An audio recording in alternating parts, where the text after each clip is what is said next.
Effectivement, donc j'ai une formation initiale d'ingénieur à l'INSA de Lyon et après mon doctorat et 2 ans au Venezuela au titre de la coopération scientifique, j'ai intégré le CNRS et donc j'ai passé 11 ans comme chargé de recherche au CNRS à Lyon. Et c'est depuis Lyon que j'ai eu vent de la création de- d'une mission de création de l'Université de La Rochelle, à laquelle que j'ai intégrée donc en septembre 92. Donc j'ai travaillé étroitement avec Bernard Bob et qui m'avait confié 2 dossiers principaux. Le premier, c'était la structuration du projet recherche de l'université. Et le deuxième, c'était le projet immobilier qui était lié au contrat de plan État-région, donc était un projet stratégique pour l'université, puisqu'il y avait la plupart des constructions actuelles.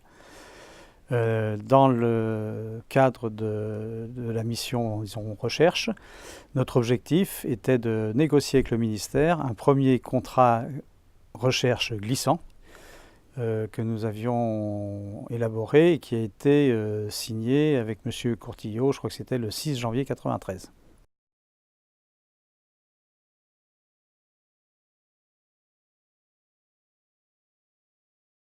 Oui, alors tout d'abord, j'ai créé un laboratoire bien longtemps avant d'être vice-président à la recherche, puisque l'EPTAB, donc Laboratoire d'études des phénomènes de transfert appliqués au bâtiment, a été créé et, disons, habilité par le ministère en 1994. Alors par la suite, disons, je partageais la stratégie des présidents successifs qui était de faire en sorte de donner de la visibilité à nos laboratoires et donc essayer de générer finalement des regroupements des différents laboratoires. Ce qui nous a conduit donc en 2008 à créer le LEPTIAB en intégrant le laboratoire dirigé par le professeur Alaf au LEPTAB. Et en 2012, c'est l'EMA, donc Laboratoire d'études des matériaux en milieu agressif, qui est venu finalement se joindre au LEPTIAB pour former le LASI. Donc le LASI a été reconnu par le CNRS en 2012 comme équipe en restructuration, puis en qualité d'UMR en 2014. Alors, parallèlement avec cette démarche, nous avions travaillé depuis longtemps, depuis les années 2000, avec le CERMA, qui était un laboratoire CNRS implanté à l'école d'architecture de Nantes.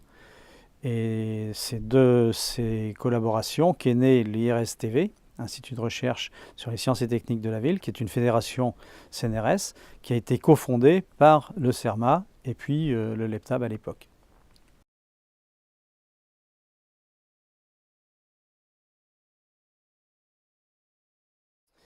Alors aujourd'hui, les activités du LASI, disons, sont orientées sur 2 thèmes majeurs.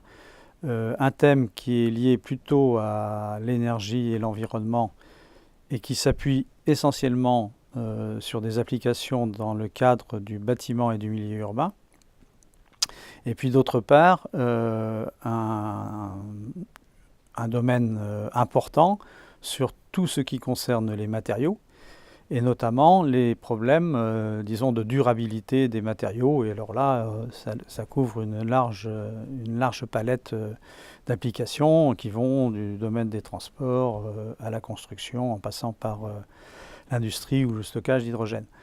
Donc ce laboratoire, me semble-t-il, est une des clés de voûte un petit peu de cet institut parce qu'il apporte les compétences nécessaires dans tout ce qui concerne finalement l'ingénierie liée à ce qu'on appelle la résilience notamment des milieux urbains, c'est-à-dire leur façon de se comporter face